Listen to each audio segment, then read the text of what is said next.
Get ready for the dictation. 10 seconds. 5 seconds. Start. Mr. Deputy Speaker Sir, I thank you very much for the opportunity given to me to say a few words on the railway budget. At the outset, I would like to say that the budget has not been very well received either by the travelling public or by the industrialists because of the rise in fares and freight charges. The members of this house are well aware that this budget is also going to increase the prices of essential commodities further, and it will have an adverse effect on our economy as a whole. In my opinion, the people of this country are not going to get any relief. I would like to point out that coal is an essential commodity in thermal plants. I can say from my personal knowledge that the thermal plant in my state was closed down for some months for want of coal on account of lack of wagons. On this occasion, I would like to record my appreciation of the steps taken by the Ministry for early movement of coal. The Honorable Minister has announced that surveys for 50 new lines and 20 gauge conversions will be taken up during the current year. I am surprised to note that there is no provision either for a new line or for conversion of gauge in my state. I would also like to bring to the notice of the government that if new yardstick of cost to benefit ratio is strictly followed in the case of formation of new railway lines, an undeveloped area like my state will have to remain so with no scope for economic development. So I would request the Honorable Railway Minister to pay special attention to these areas. Now, I would not like to refer to the frequent occurrence of accidents on railways.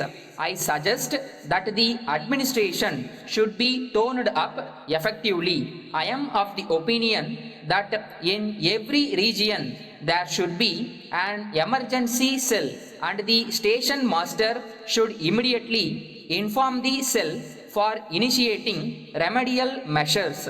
Then, sir, I wish to say a word about bonus. I am told that bonus is being given only to the employees and it is not being given to the officers who are working in the production units.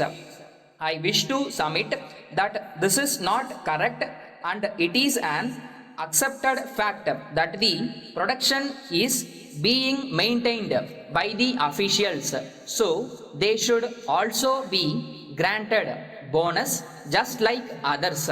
I understand that license for selling eatables and drinks by vendors in the railway stations is being withdrawn and in their place contractors are to be appointed. There are about 20,000 poor vendors who are engaged in this small business and this is their only source of livelihood. It may not be out of place for me to mention here that if they are replaced by the contractors, the rich people may take over this business and these poor people will be thrown out of their job. So I would request that the present arrangement may be continued. It is necessary to mention here that the quality of the foodstuff supplied in the long distance trains should be improved.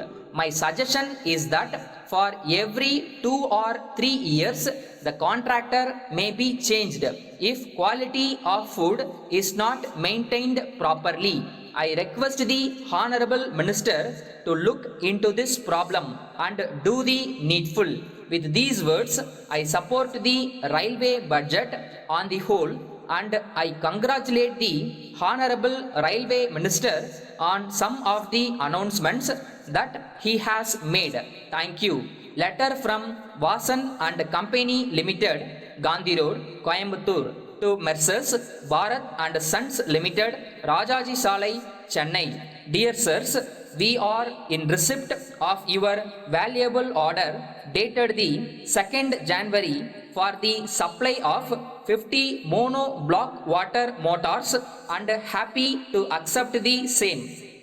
We would like to inform you that we had some labor problem last week. Hence, we are not in a position to send the goods in time. Now, we have settled the issue amicably. We would like to assure you that the above consignment will be dispatched to you before the end of this month. With reference to your enquiry about the latest price list and catalog of our new products, we are glad to enclose the same for your kind information. We would also like to inform you that 10% special discount is allowed on all purchases of our new products if the payment is made in advance.